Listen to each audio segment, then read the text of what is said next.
it's a very kinetic. I mean, what's what's got more energy? What's got more you know going on than skateboarding without a motor? Until you get motors, there's nothing else got that kind of energy.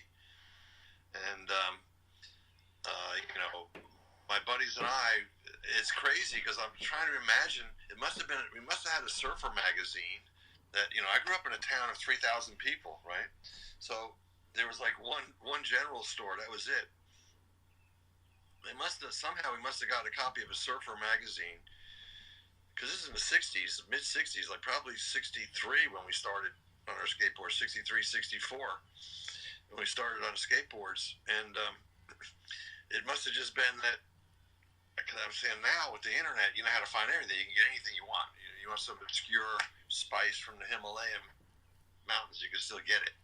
But in those days, I don't know how the hell we ever pulled it off, but somehow we did. Mm-hmm. We got our skateboards from. Because originally, the first thing we did was we took. You've probably seen this. We put the old metal skateboards you could clamp on, roller skates that you could clamp onto your shoes. Yeah. Right, Mm-hmm. they had metal wheels. Mm-hmm. Well, our first skateboards we had were 2x4s that we hammered the clamps down on and nailed those things onto the boards. But if you hit anything, the least, almost a grain of sand would stop that. There was no gear, right? So you'd go flying. So you had to be really careful. We were very excited when we got the composition wheels. From out of California. That was a huge, big deal. And to be honest with you, the rubber wheels that they have now, they didn't exist. I didn't see those until I started roller skating in the early 70s. Maybe it was later than that. Probably the late 70s. Yeah, it was later 70s. We started roller skating a lot around here. That first time I saw the rubber wheels. But to be honest with you, I tried to get on a skateboard. A buddy of mine who was a high school friend of ours in high school, he went on to become a well-known painter, kind of well-known, not super known, but he that's his survival was on selling his paintings. Mm-hmm. And he made a skateboard. He did a skateboard painting recently, his style. But recommended I don't put wheels on it. He said, don't put wheels on this. It's an art piece. Yeah, it's an art piece. And I have to say that about 3 or 4 months ago, I put my roller skates on, and boy, I didn't feel comfortable at all being raised up, whatever it was, 4 or 5 inches. Yeah. And I was like, oh, fuck, if I go over, I'm going to really fuck myself up here. So I just took them off immediately, what I mean? Yeah, it's scary. Well, in the 70s, that was what? That was when I was doing that was 40 some odd years ago, right? I mean, Yeah. Although I don't look like it and don't act it and don't think like it, I am 70 years old. Yeah, that's wild. It's crazy, right? Because most people when they're 70, they're very stable and and very set in their ways and very But not me. I've stayed. I think a lot has to do with music videos. Staying in the music video business has kept me young thinking. Mm-hmm. Yeah. Joseph Kahn and I, I'm about to post on a Leonardo DiCaprio Fiat 500 commercial that we did a couple of weeks ago. Joseph Kahn and I just trying to figure out a way to get it down to 1 minute to get it onto Instagram, or at least I don't know how to. Maybe do one of those things where you have to continue on Instagram. I don't know. I got to figure it out. Yeah. I may be reaching out to you for help. Oh, sure. But anyhow, so skateboarding. It's like after about 6 months we got pretty good on our skateboards, and I grew up in this town that had brand new, recently paved, very hilly streets. Right? Mm-hmm. So my buddies and I, we just lived on our skateboards. Is how we got around, and I don't even know what inspired me. Although I did do some still photography with a box camera when I was younger, 8, 9 years old. I would take army trucks that I had and set them up. I had these little metal. I'm not even sure what they were called. Dinky toys, maybe. Maybe they're called Dinky toys. It was a brand that made these little toys that you could buy. Now they'd be a fortune. I'm sure. Too bad I don't have my collection. I'm sure it's worth a freaking fortune today. But I had all these army trucks and stuff, and I would dig in the dirt, and I would set up these battle scenes, with my army trucks, and I would photograph that to jam the camera down in the dirt and take pictures. So I guess I had some sort of aspiration to photography. Mm-hmm. My father liked to take a lot of photographs. He was a mechanical engineer. He wasn't that great of a photographer, but he liked photography a lot. I'm not sure what the hell got me started with it, but something did, that's for sure. And so after about 6 months, I decided to take a bus into Manhattan. I went into Manhattan and went to a camera store there, Peerless Willoughby's, and bought an 8mm camera back in the old days before Super 8. Super 8 didn't even exist yet. It was 8mm, which basically was 16mm film that had been double perfed, so that you ran it through an 8mm camera up one side, and then when you finished that 50 feet, you flipped it over and ran it through the other side, and then when they processed it, they slid it in half. So you wound up with single perf 8mm film. So I did that for a while, and then my buddies would come over and we played Beach Boy records and we watched the footage. I wasn't telling a story or anything. I was just making shots, sort of what I thought were cool shots. Mm-hmm. None of us, we hadn't organized. There were no writers amongst us, I guess. So we hadn't organized any kind of a story. I didn't get around to trying to tell a story until I was in film school at college. But what was I going to say?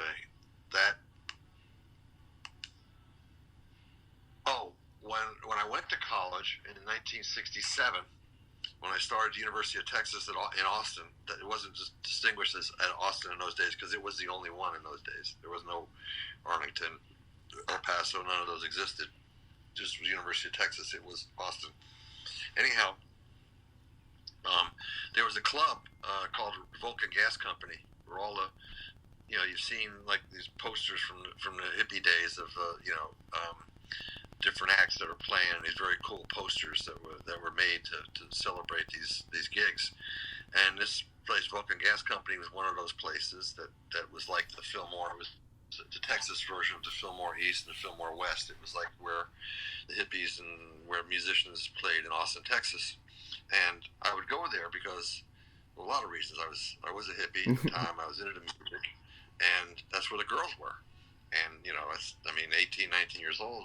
That's what you want to go where the girls are, right? Yep. So, but it was costing money to get in there, and they had a light show in there. They did one of these pulsating amoeba kind of things where they would get from the wall clocks. They get two different clock faces that didn't match up perfectly, and they would put like fluids, oils, and waters and things that wouldn't mix with different color dyes in them. And then pulse that on an overhead projector, and then pulse that to the music. So you see that if you look at any sort of rock and roll bands from that time, you'll see this pulsing amoeba thing in the background. Yeah. Right behind that they're projecting, and also they were showing slides. So when I went home at Christmas, I decided to grab my camera, and I had enough money to buy a couple of rolls of film. Went back to Austin, Texas. Went to the Driscoll Hotel there, big fancy hotel there, and copped a crystal off the chandelier. Went outside and then kept moving the crystal back and forth in front of the lens of my camera, shooting at the sun. Right, I went like to headlights at night in the car, and I just took the camera and held it with one hand, and I used my other hand and just kept moving it, in and out of the camera, making patterns of light and dark as the hand went in front of the light. Right. If I found a colored bottle, like a red bottle or a blue bottle, I'd move it back and forth in front of the lens and just see how it distorted, how it changed the colors and how it made distortions. Again, not telling a story, just shooting stuff that I thought visually was cool. Like experimental work. Yeah, very experimental stuff, right? Just, and all about making cool visuals. And I took it to the guys who ran the light show there, and I go, fuck yeah, it's cool, man. Yeah, you can, how much you got? I said, I got about 15 minutes worth. They go, okay, you can be part of the light show. We're not going to give you any money, but you don't have to pay to get in. Which proved to be a fantastic thing. And also they helped me out later on. I don't know if you seem to have studied me pretty well. Mm-hmm. Have you ever heard a story about the film called Rock and Roll Star or Rock and Roll Nose? Have you come across that any place? Okay, no. That's well, I'll save that. But I made a film. My first film I made in school was Cut to the Bird, So You Want to Be a Rock and Roll Star. It was about a guy who was my my buddy at the time is still my friend. His name is Ted Nicolau. He directs low-budget horror films in Romania, Bulgaria, places like that today, and they go straight to DVD. He's got some vampire series that he does. I'm sorry, I don't even know the name of it. But it was about him. He was a singer in a rock and roll band. He's Greek. He had a gigantic nose. His nose was huge. But all the chicks dug him, and the rest of us were all going like, come on, man, how come you get all the chicks? He's going, well, because I'm a singer in a rock and roll band. You know, I'm the singer. You know, and that's, they're going, yeah, but, you know, like, no offense, man, but, you know, you got this big nose, you're kind of a looking guy. He goes, yeah, well, it doesn't matter. I'm the singer, and that's what counts. So, anyhow, crazy shit, right? I made this video, made a song, made this film, right? And the first 30 seconds is him. He's playing acoustic guitar, but his voiceover, him talking about, explaining why the chicks dig him, because he's the singer in a rock and roll band. As he finishes explaining it, it starts on the song. So you want to be a rock and roll star starts with a hard bang opening. Oh, you want to be a rock and roll star, get a guitar, and learn how to play. And I edited the film to this, and I shot black and white. I went to one of their gigs, the band that the guy was in, and I shot all these just weird shots of pans hitting guitars and people rocking with guitars, and mostly about the band. You know, the drummer hand, coming down with his arm in slow motion to hit, and just different stuff. And then I took it and I printed it, and I took like the guy playing the guitar like this, and I flipped it, so now you had a guy playing a guitar like this, you know, moving. When they moved, you get the flip of him moving, and actually I guess it's more like that. Yeah, the flip is more like that. Yeah, whatever. And then just trailing him, and and for about a week, I just re-scrambled the footage and sent it back to the lab and ran it through the printer again. Kept printing on the same piece of print stock, and made this very elaborate film, you know, with layers, basically, what they would call layers, and when it came time to show our classes, our films in class, there were about 11 of us in there, and I don't know, I was about fifth or sixth to show my film, and I showed my film, and the professor, he goes, Daniel, come with me. I go, okay, and we walk out. Our film school was amazing. It was this old mansion on the corner of the university. I mean, it was a fantastic situation for us because we could keep it open 24 hours a day, as opposed to all the regular buildings had to be shut by 8 p.m. Anyhow, he takes me to his office, because that's where we didn't have to walk out of the classroom very far to his office, about 25 feet away. Sits down and starts to talk to me about, you know, filmmaking and what he's doing, and would I be interested in working with him? And I go, well, what about the other guys? He goes, they haven't got it. You got it. They haven't got it. Don't worry about them. I go, well, they're in the class, man. You know, he goes, no, don't worry about it. So that was my introduction to the real deal cruelty and hardship of filmmaking. Where it's whoever can help out that's who gets the attention. It's true. So to wrap the story up, they come back to me a week later. The professors do, and they go, "Okay, we can sell your film to PBS, and they're going to air it nationally." I go, "What the fuck?" And they go, "Yeah, they want to know how much it costs you to make the film." I said, "Well, I've got $275 into it, film stock, processing, and mostly printing. This because I was doing this very sophisticated printing. They got $275. They go, okay, they definitely want to buy it and run it air nationally." I'm sitting there going, what the fuck? My first film I'm making, it's going on national television. And I tell the guys in the band, they're all excited about it. What the fuck, we're going national television? Yeah, national television, cool. So they go, but you gotta get the rights to the song, right? Because we can't just put it up with "So You Want to Be a Rock and Roll Star" on there without the rights. And I go, oh fuck. So this is the part that, because I still haven't turned 19 yet. Maybe I just turned 19. So through the Rock and Roll Club, where I was working in a light show, they put me in touch with Roger McGuinn as the head of the Byrds. Somehow their booking guys are able to somehow hook this up and put me on the phone with the leader of the Byrds, which I'm like, I can't believe it. How the fuck this is, materialized for me, but it has. I talk to him. I tell him what I've done. He goes, "That sounds pretty cool, man." He goes, "Yeah, like $3,000." That's fair. That's cool, right? So I come back thinking, fuck yeah, 3,000. I go, okay, $3,000. PBS, they get back in touch with me. What are you, crazy? We're giving you $275 for the film. We can't throw $3,000 at it. I go, what's the rights to the song? They go, no, forget it. I mean, 275. That's it. That's our, that's all we're doing. The deal's off. So I go, oh fuck. So I see my buddies that are in the band, and I tell them, guys, they go, all right, when's it going to be on television? When's it going to air? I go, it's not going to happen because of, they don't want to pay for the track. Mm-hmm. They go, oh, fuck. They go, well, listen. They go, we'll make you a new track. I go, no, I can't. We have other films to make in school now. I can't go back and re-edit this. It took me maybe a week and a half, 2 weeks in the editing and the re-scrambling of the things. Can't give it that much time again to edit it to a new song. They go, oh, no. We'll make the song the exact same beats per minute and the exact same length. Mm-hmm. It'll be the exact same rhythm. You'll be able to cuts will work. Everything will work. The length of the piece. I go, okay, so I go out and I rent a 4-track recorder someplace, right? And they're going to come to my apartment. Well, on the day it's time to come to my apartment, they go, oh, no, it's the day before. They call me up and they go, look, we can't find the lead guitar player, a guy named Fast Ike Ritter, who was a speed freak, who would go on binges and disappear for weeks at a time. He could get a hold of some speed and he'd just be gone. So they go, but there's this older guy named Jimmy Vaughn. He plays guitar. And he'll come and he'll record. He's older than us. We were like 18, 19. He's like 25. He's an older guy, but he's cool. And he'll come along and he'll do the lead guitar for us. Okay, cool. Well, he shows up. Who's this 12-year-old fucking kid with him? Oh, that's his little brother, Stevie Ray. So Stevie Ray Vaughan.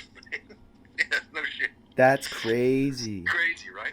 This is the kind of life that I've just been in. This blessed life. My life has just been blessed. I just have shit like this happens to me.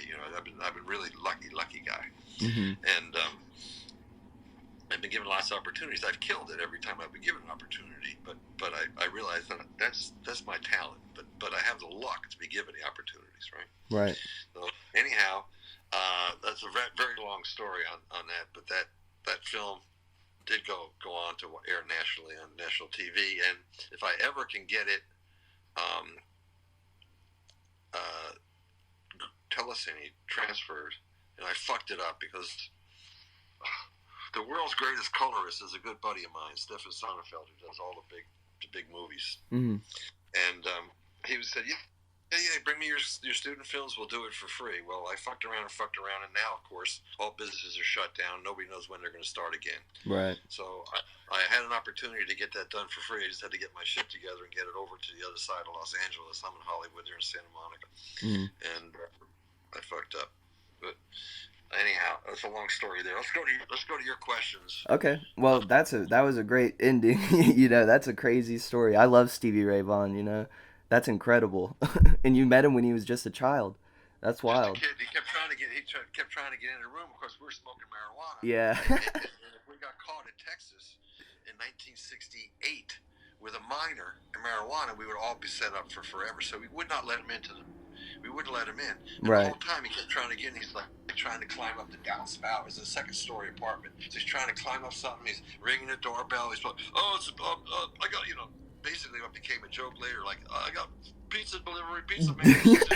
Trying everything to get in. We wouldn't, he kept, get out of here. He's climbing up the thing, climbing in the windows, trying to peek in the windows. And we were just really worried about getting popped. Of course, everybody's worried about getting arrested in Texas, but especially with a minor around. Right. Now let's go into these questions. Yeah. Well, you already pretty much covered the first one, because it was about skateboarding. Yeah, it was about skateboarding. That skateboarding has this unique energy and kinetics, and it's just the perfect thing for filmmaking. I mean, in my mind, there are two perfect subjects for filmmaking. Skateboarding and dance is the other one. They're just because they're both about movement, and it's moving pictures, right? So it's like somehow moving pictures, devolved into talking heads sometimes. Yes, they're action pictures, but principally it became about dialogue, this is not one of your questions, but most of us sort of get pulled into features in second unit. Like I did stunts I mean, yeah, I shot the original Texas Chainsaw Massacre. We'll get back to that. But when I came to Hollywood, basically I wound up as a second unit guy doing the stunt units. Mm. Well, you do that for a while, and then you move on up. But what happens is when you move up, and if you're doing a movie like, say, with stunts or Alien versus Predator Requiem, which I shot, right? Well, if you're the head cinematographer, or the head DOP, you shoot the cast and the dialogue sequences, right? The second unit guy, he goes out and shoots all the stunts and all the car crashes and the explosions and the sunrises and the sunsets and all the cool shit. Right.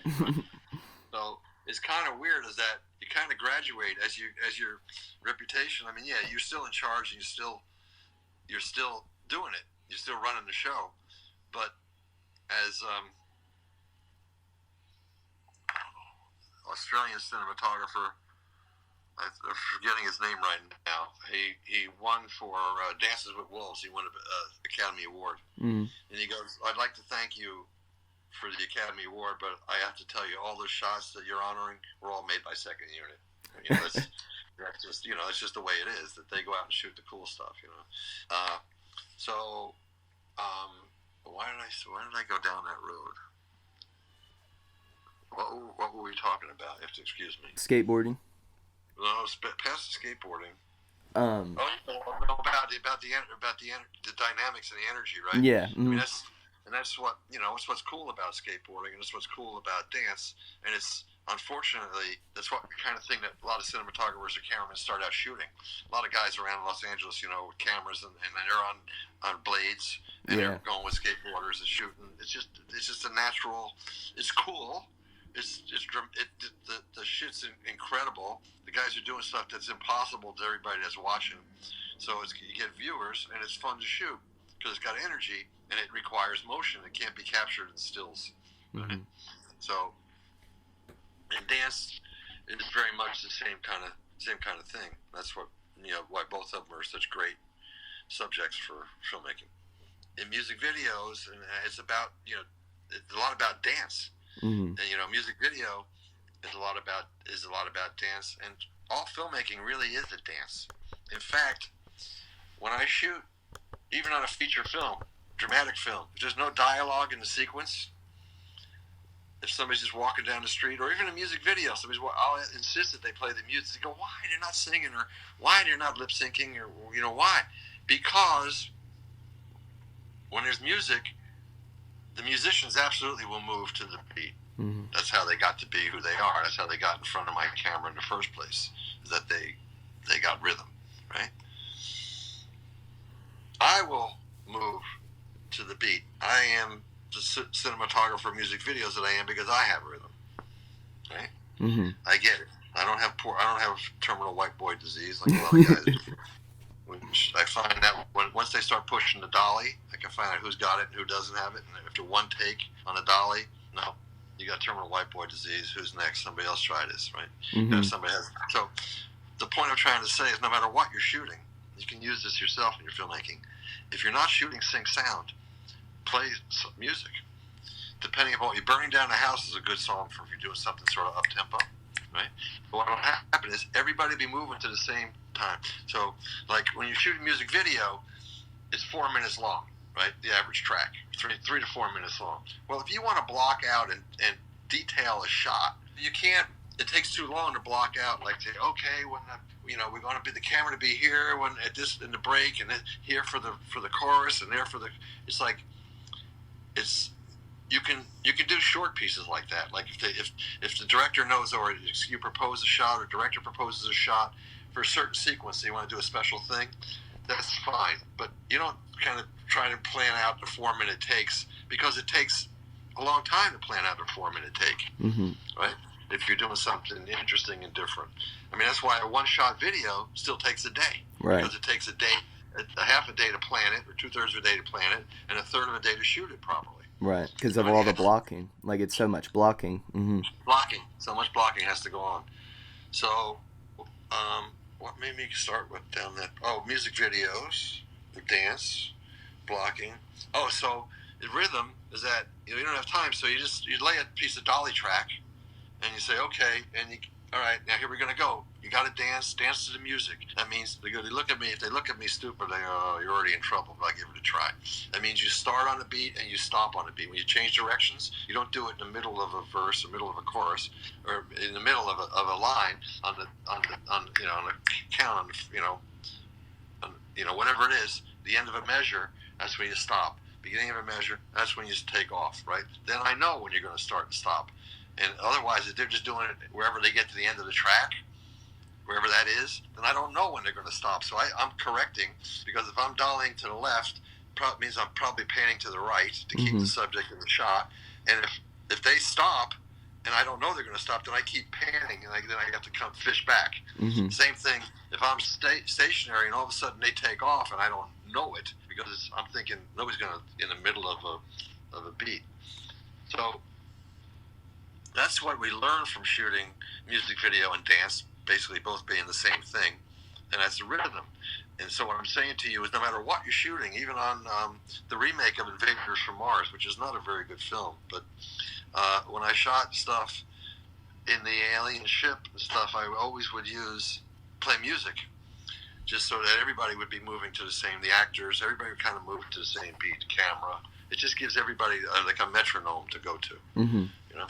Yeah, it makes sense. I've shot quite a few music videos and like narrative, and even in the narrative, I've tried to implement music. You know, like even on set. You know, because it helps with the movement of your actors a lot.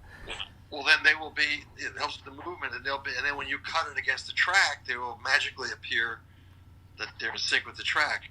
The other thing that I try and do on music videos is that I try and shoot a multiple of the frame rate. The frame rate's 24. The directors will come to me and go, I want to shoot this at 60. And I go, well, how about 48? And they go, no, I want 60. I go, what do you want to say? Well, 60's cool.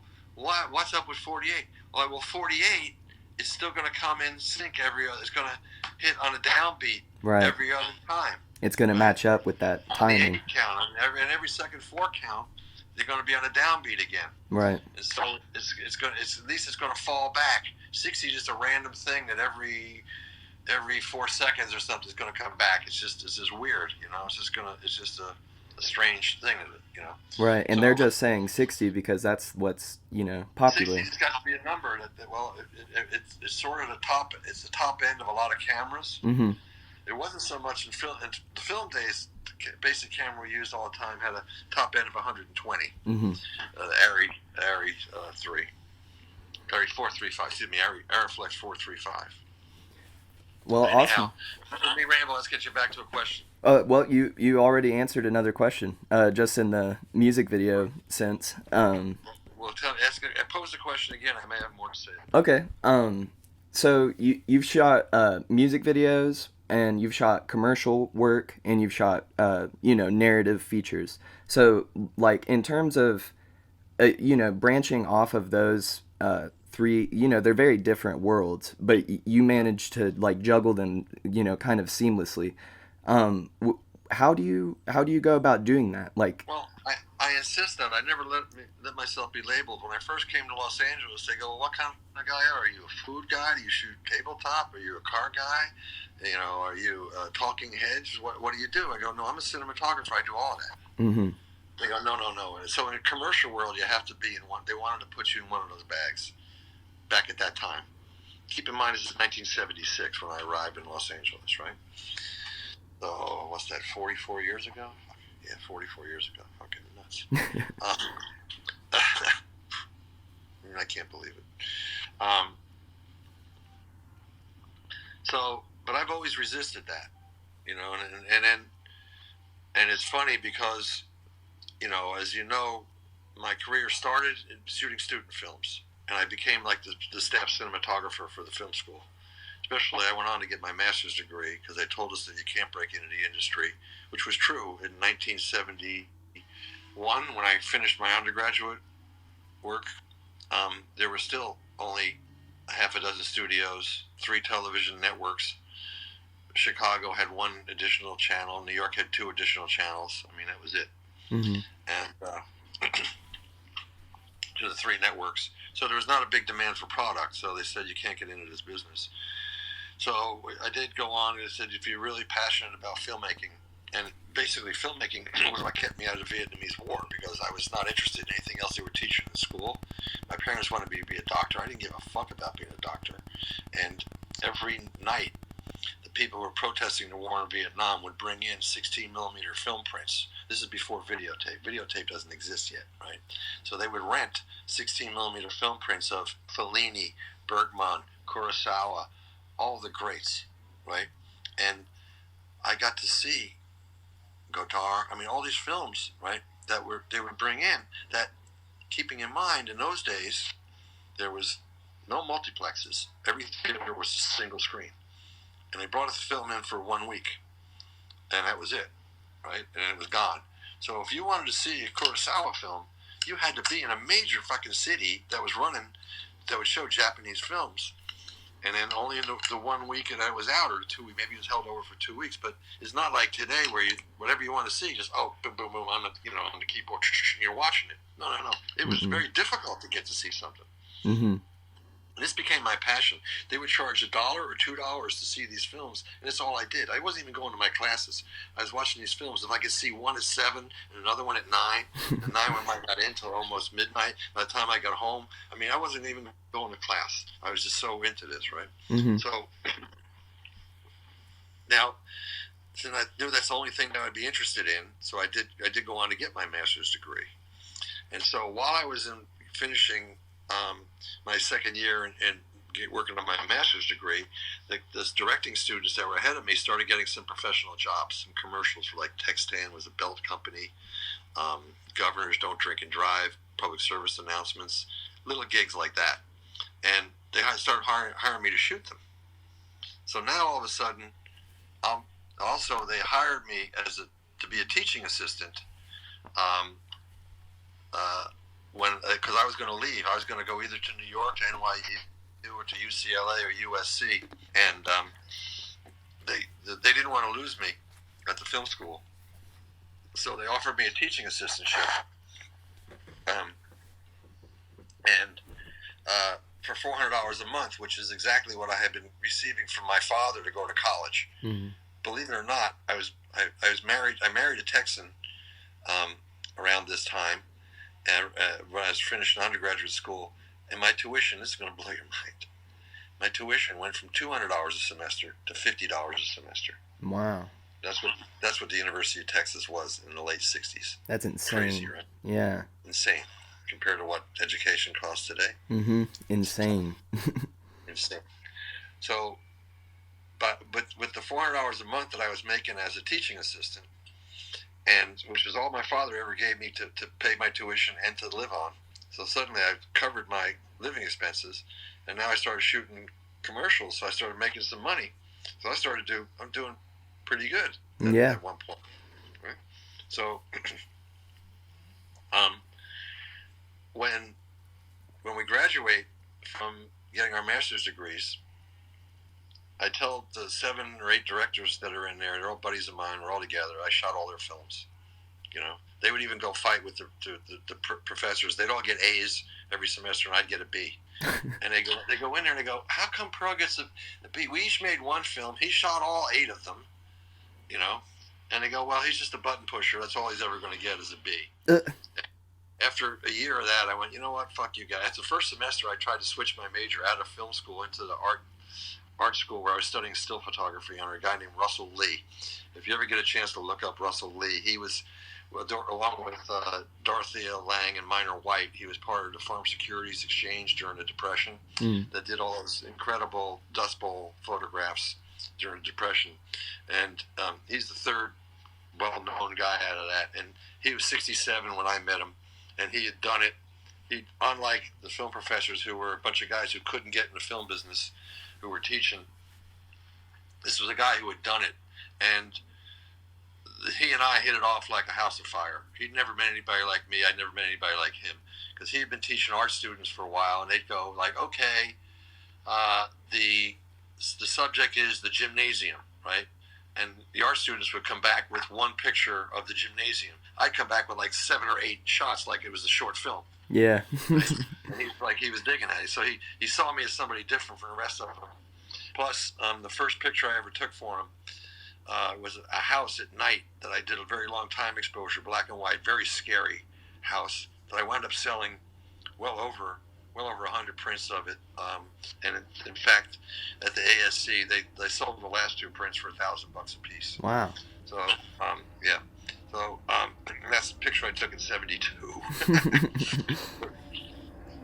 Anyhow, because I had worked, I was getting out to commercials, right? And at the end, though, as we graduated, I tell all those guys, I said, listen, guys, I think I'm good at this. I will shoot a feature film by the time I'm 35 years old. I'll be the youngest cinematographer to ever shoot a feature film that anybody gets to see. And they all go, that's some pretty bullshit there, man. And I go, it is some bullshit, but I said, I think I can pull it off. 3 weeks later, my phone rings. It's Toby Hooper and offers me the Texas Chainsaw Massacre. I am two of the guys were at my house. 2 of the directing guys were over at my place, and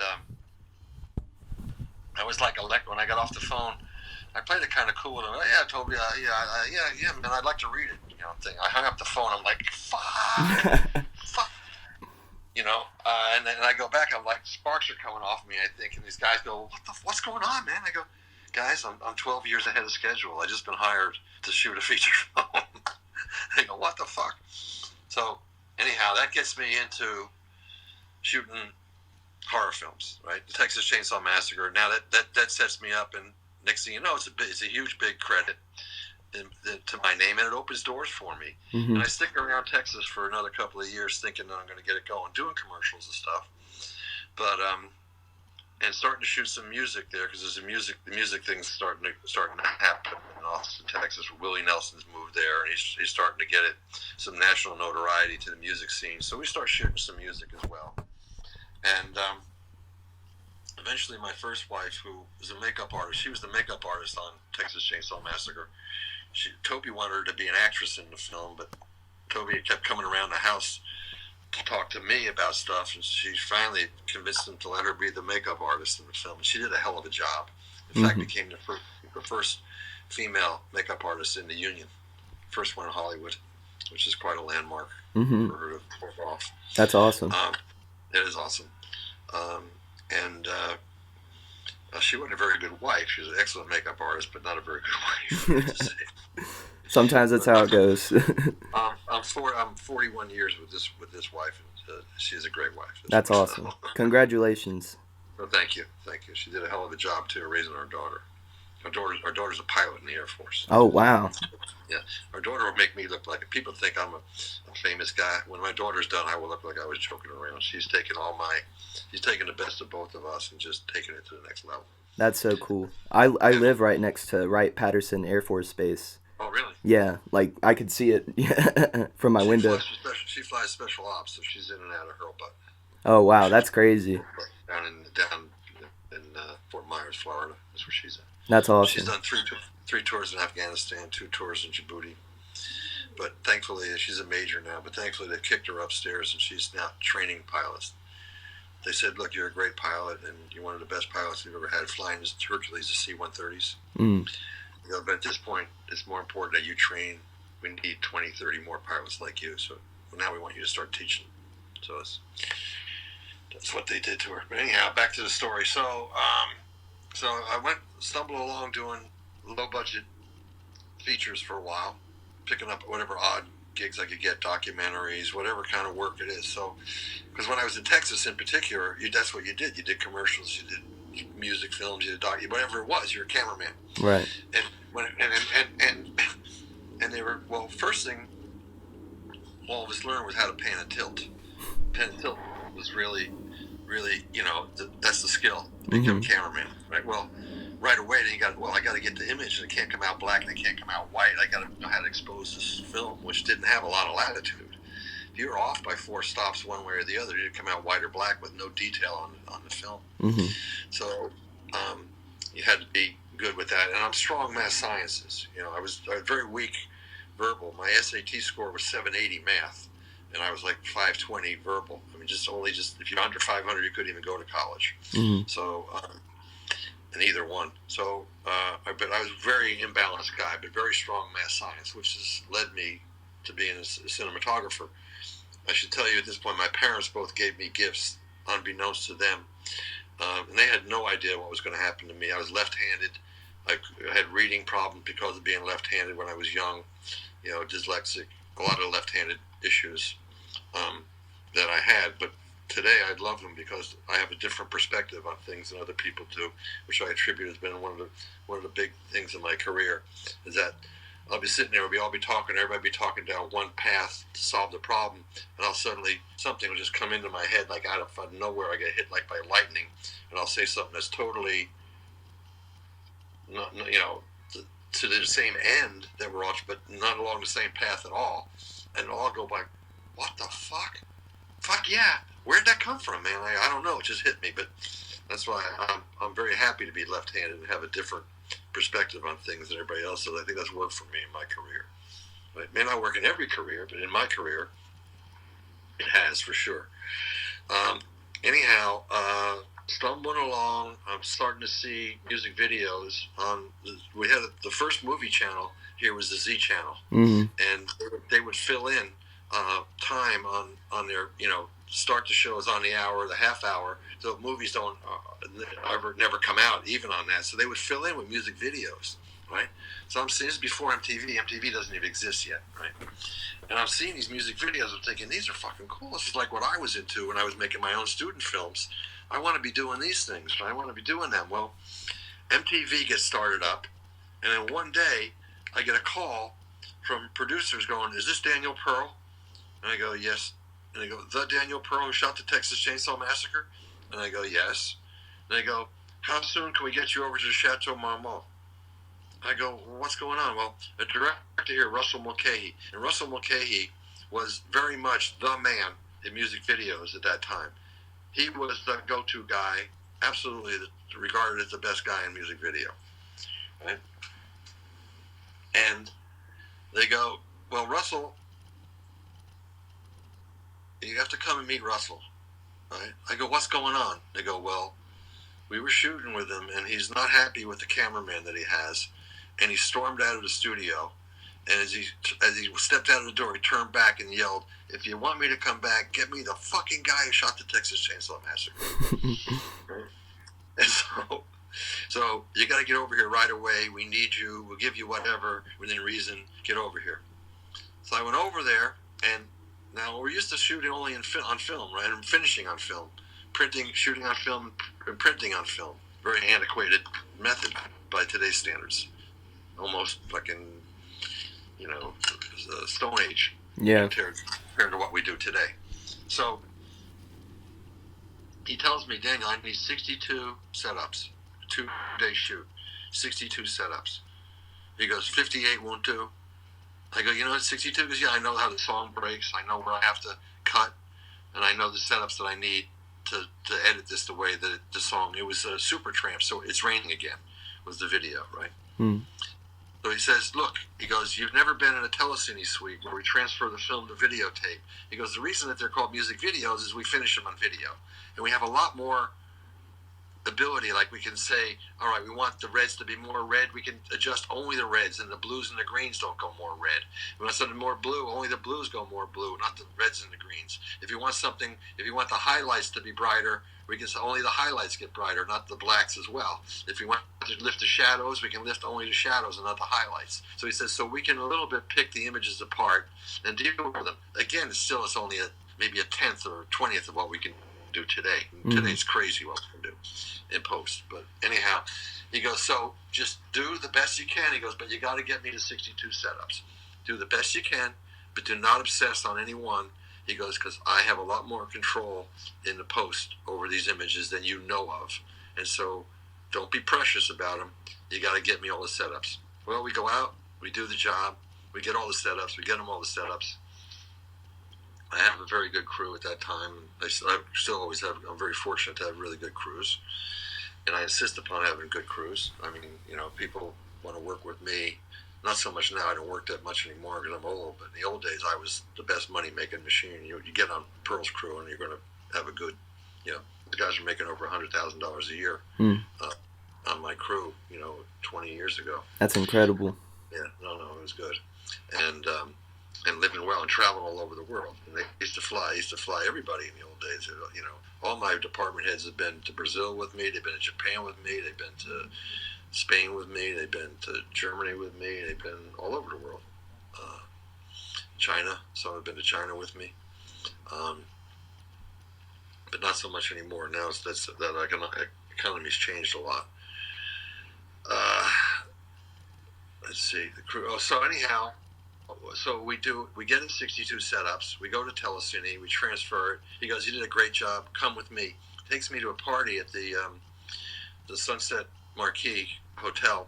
And as we come in, you enter high and you go down a few steps to a party that's going on, like a dance floor where people are partying. He comes in, he goes, "Excuse me, everybody."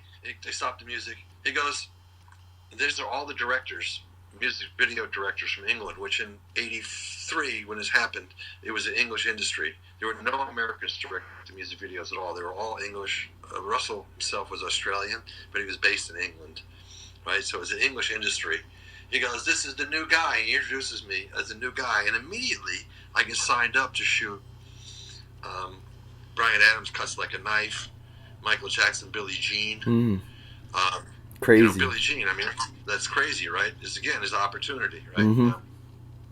Police, Every Breath You Take, which later turned into Police, Wrapped Around Your Finger. So, it's just.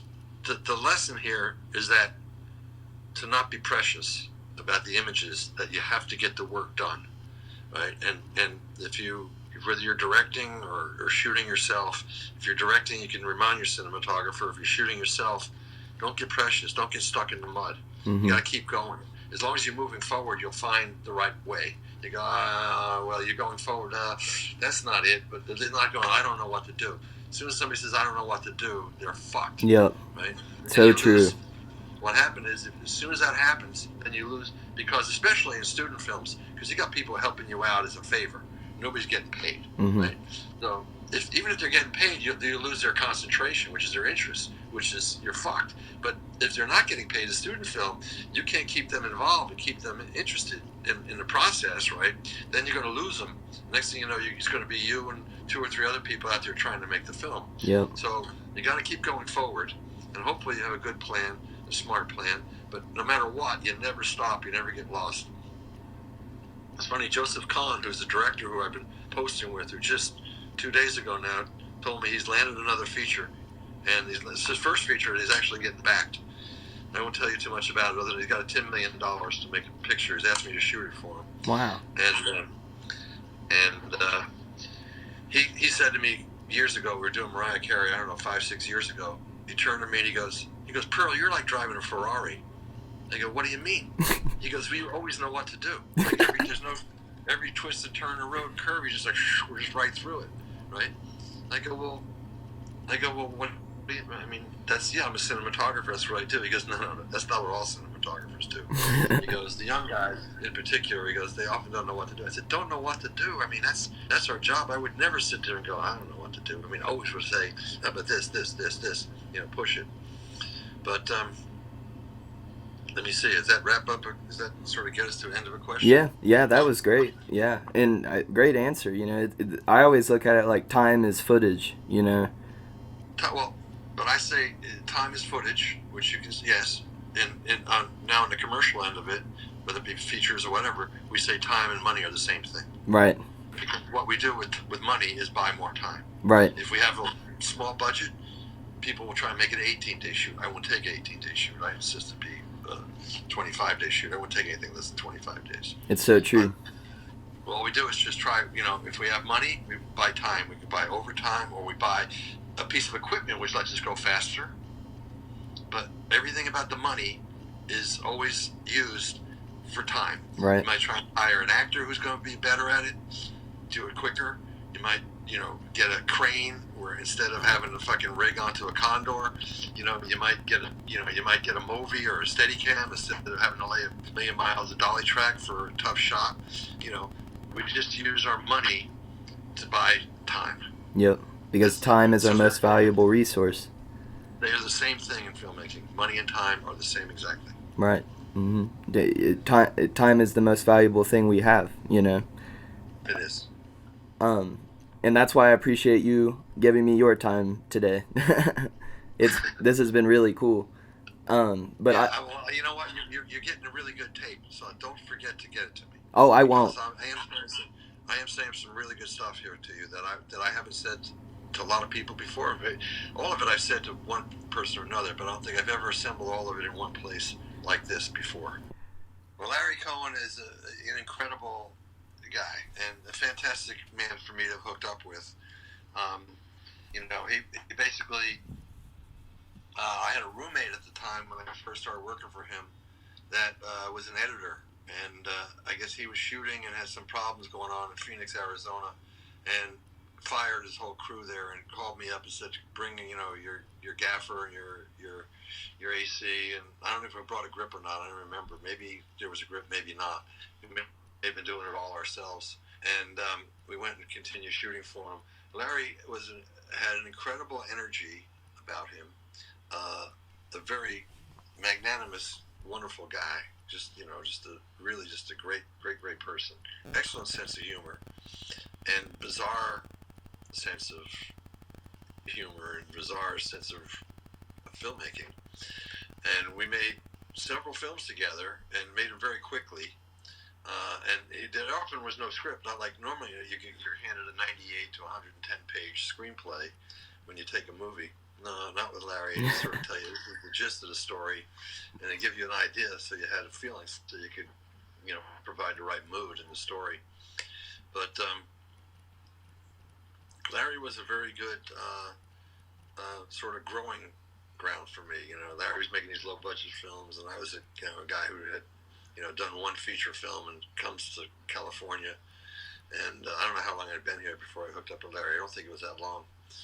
And it was just really, like I said, another great golden opportunity for me. A guy that needed a cinematographer on a quick basis. I was available, shot with him. He liked it. I liked working with him. He liked working with me, and we just kept it going for a while. My present wife eventually wound up production managing several features for him. She did Island of the Alive. She did Return to Salem's Lot, and she produced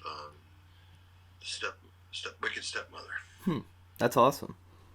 Yeah, I got fired by Betty Davis on Wicked Stepmother. I'll tell you, this is a typical. This will give you a good story on Larry Cohen that again most people don't know.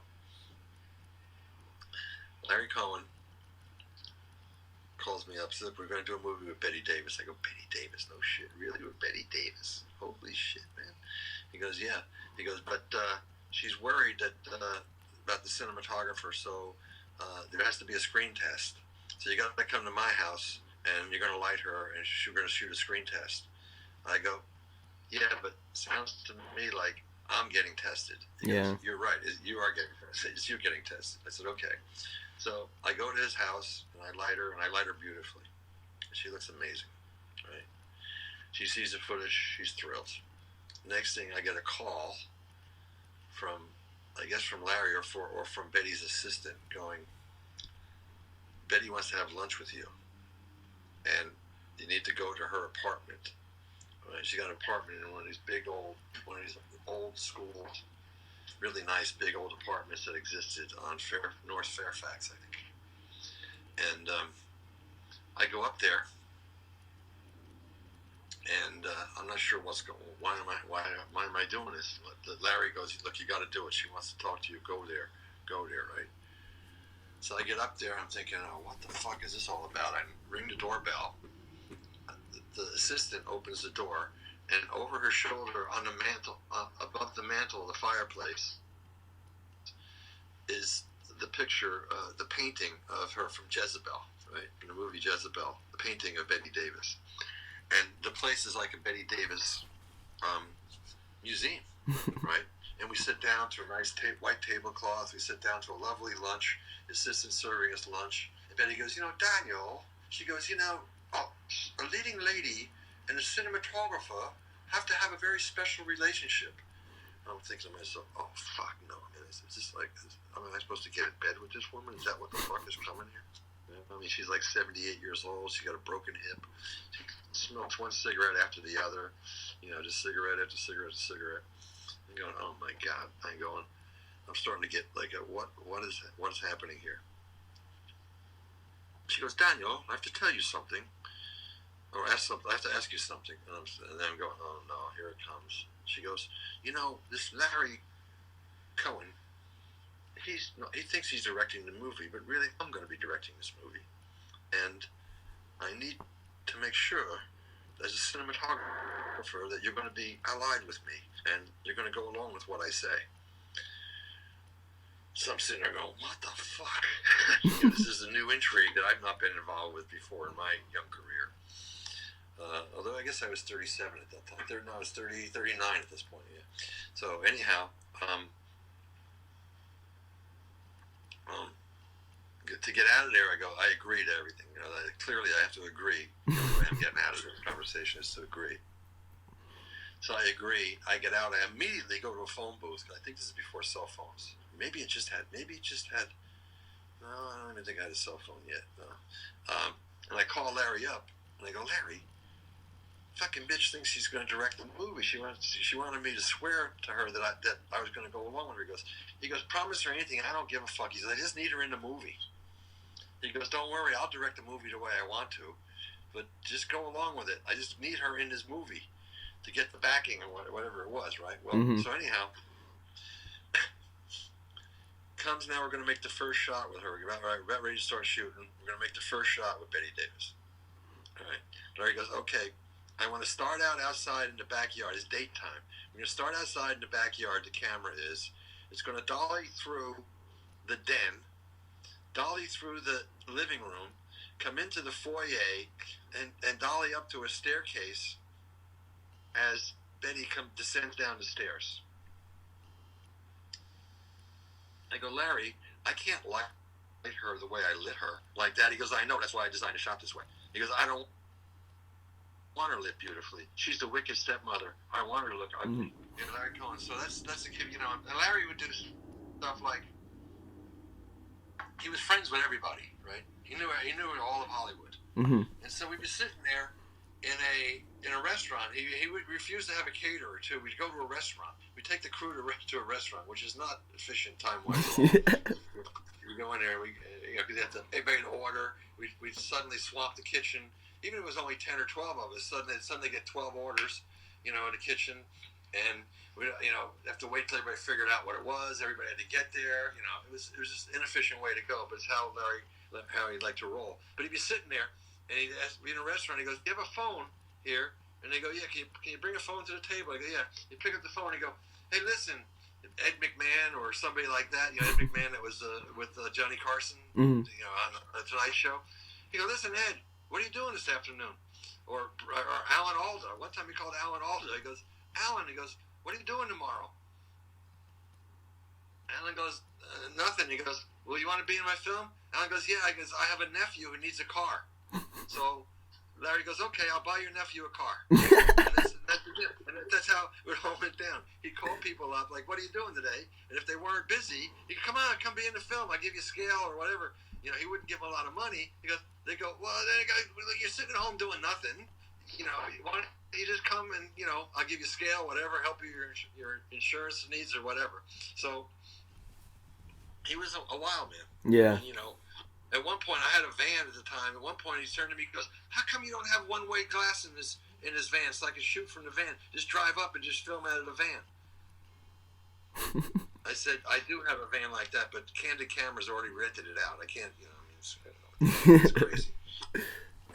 Yeah, he's funny. But a great opportunity because what?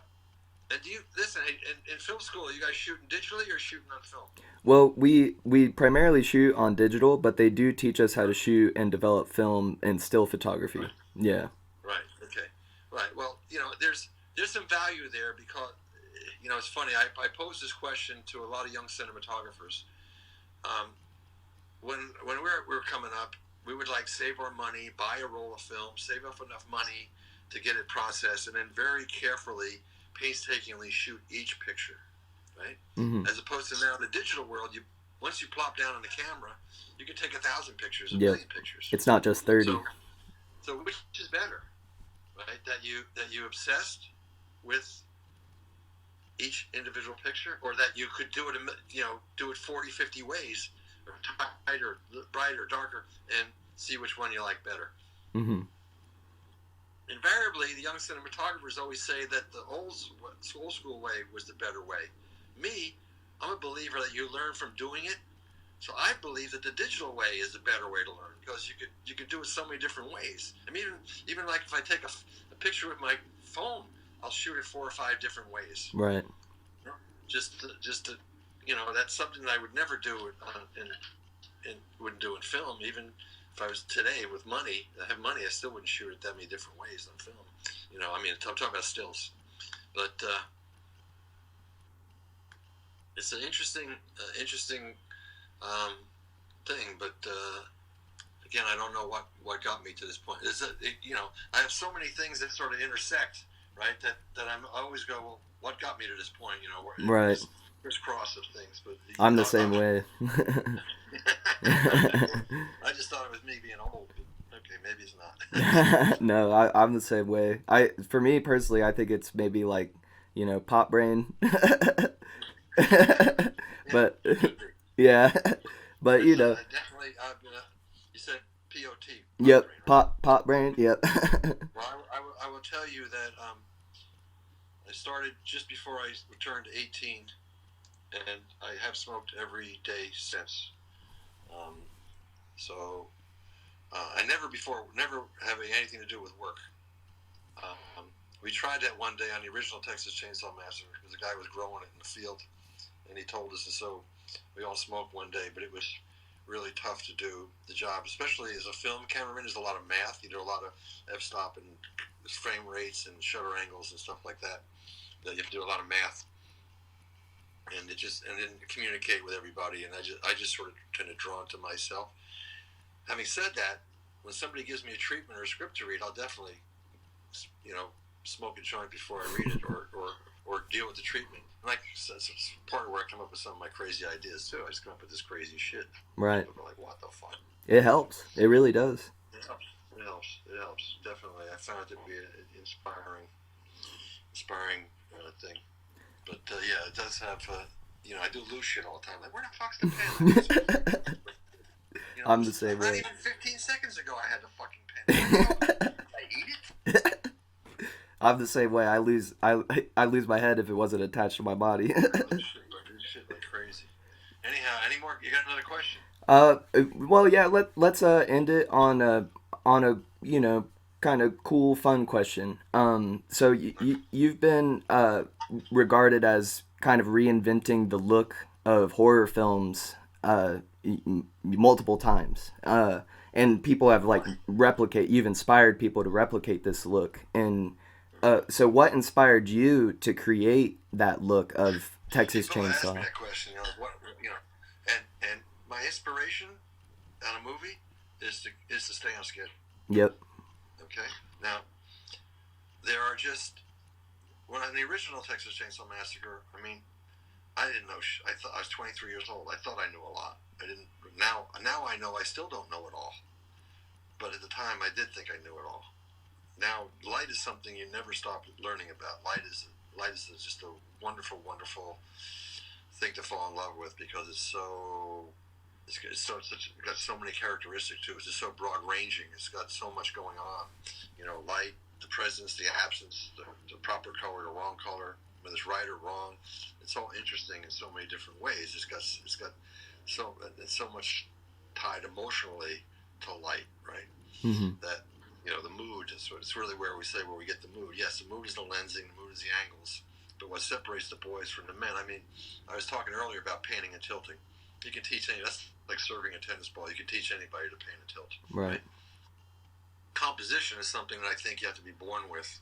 I started to tell you before. My parents, cinematography, especially in the film days, was a very technical art. It's an art, but one of the most technical of all arts. we're throwing around 20,000 watt lights. You have to figure out cabling. You have to figure out, physics. You have to deal with the physics of light, weight, rigging things, dealing with, vast amounts of electricity. But it's an art. Mm-hmm. And that's what makes cinematographers unique, especially in the film days, is that you had to be somebody who was strong math science, which a lot of people are, but most people that are strong math science have no sense of art. Mm-hmm.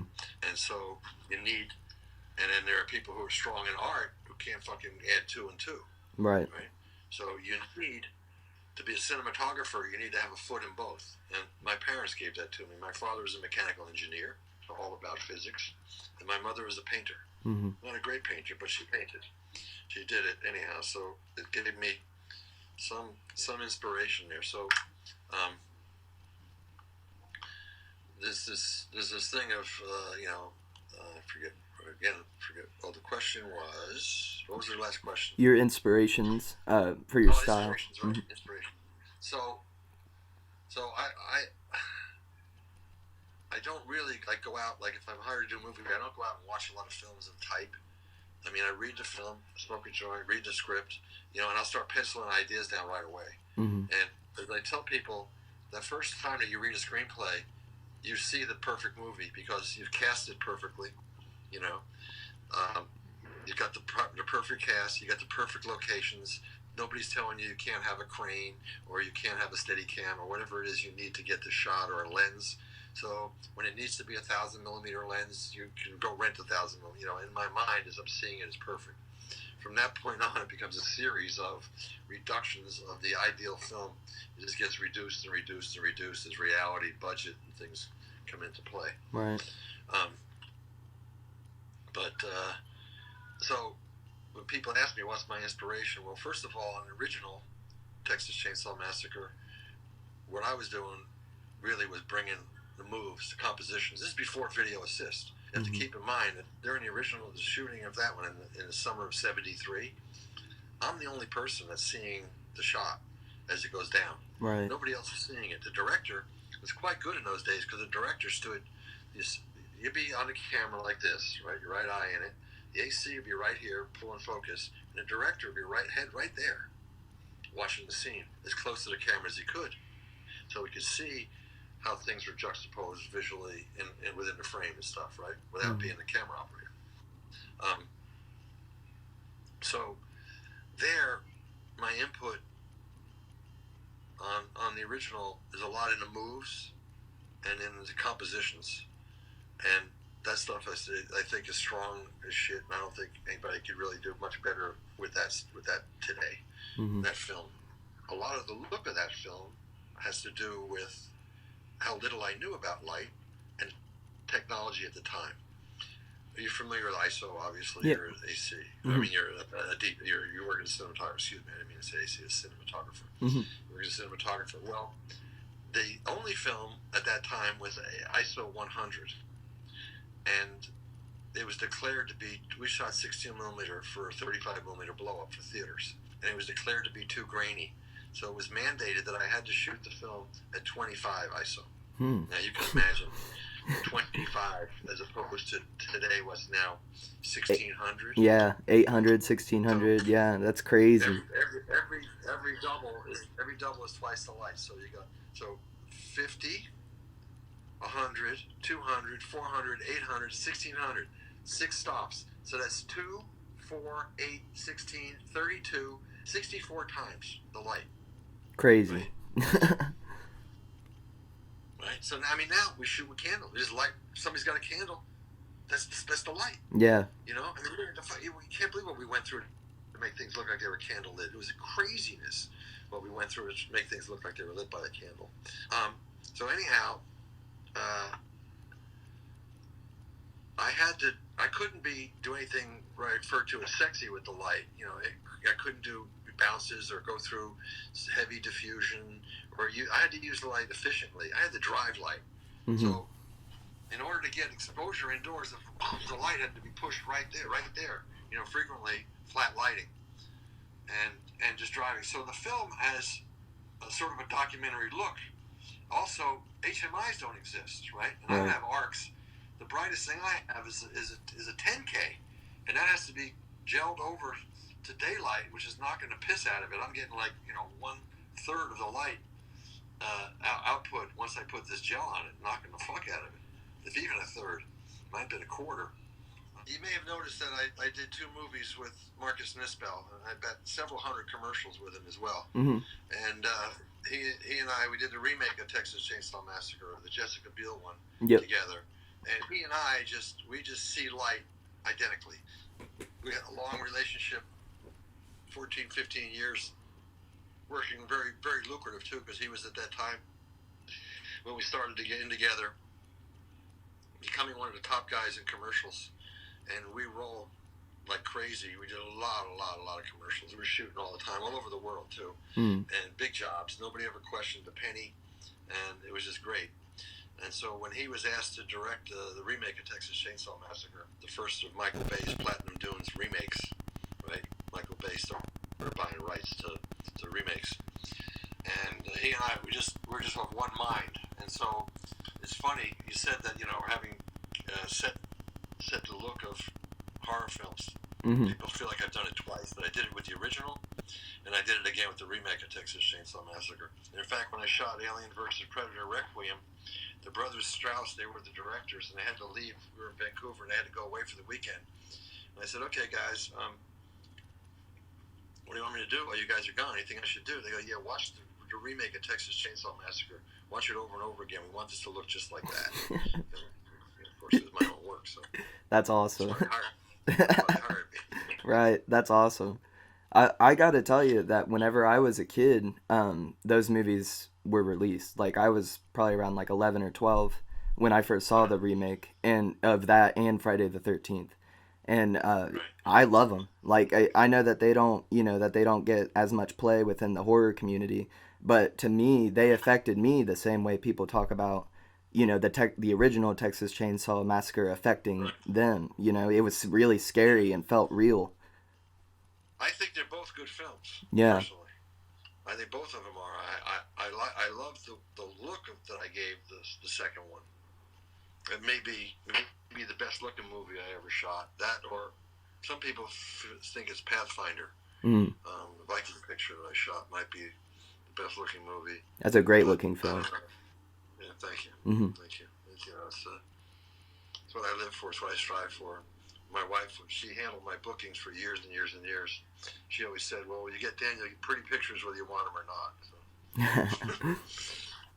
Really appropriate would have been a better word, but she always said pretty, but it's appropriate, it's rightfully scary or whatever they're supposed to be. Mm-hmm.